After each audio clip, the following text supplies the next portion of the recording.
AP శాసనసభ incharge secretary Satyanarayana ఆ పదవికి అనర్హుడంటూ హైకోర్టులో పిటిషన్ దాఖలైంది. వైఎస్ఆర్సీపీ మంగళగిరి ఎమ్మెల్యే ఆళ్ల రామకృష్ణారెడ్డి ఈ పిటిషన్ దాఖలు చేశారు. ఆర్కే పిటిషన్ను హైకోర్టు విచారణకు స్వీకరించింది. కాగా సత్యనారాయణకు లా డిగ్రీ లేదని ఆర్కే తరపు న్యాయవాది పొన్నవోలు సుధాకర్ రెడ్డి హైకోర్టు దృష్టికి తీసుకొచ్చారు. దీనిపై అసెంబ్లీ సెక్రటరీ సత్యనారాయణకు హైకోర్టు నోటీసులు జారీ చేస్తూ 4 వారాల్లోగా కౌంటర్ పిటిషన్ దాఖలు చేయాలని ఏపీ ప్రభుత్వాన్ని ఆదేశించింది. కోర్టు తీర్పిచ్చేలోగా అసెంబ్లీ సెక్రటరీని మార్చాలని ఆర్కే డిమాండ్ చేశారు.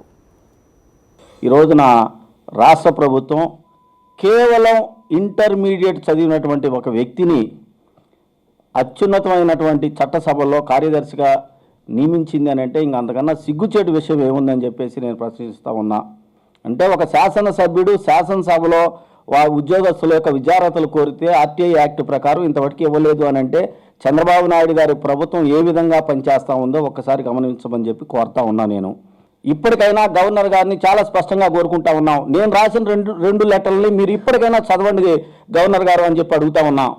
దీని మీద పూర్తిగా మీరు దర్యాప్తు చేసి ఖచ్చితంగా కనీస విద్యార్హతలు అంటే ఇంటర్మీడియట్ మాత్రమే చదివినటువంటి అధికారిని తప్పించవలసిందిగా కోరుతా ఉన్నాం.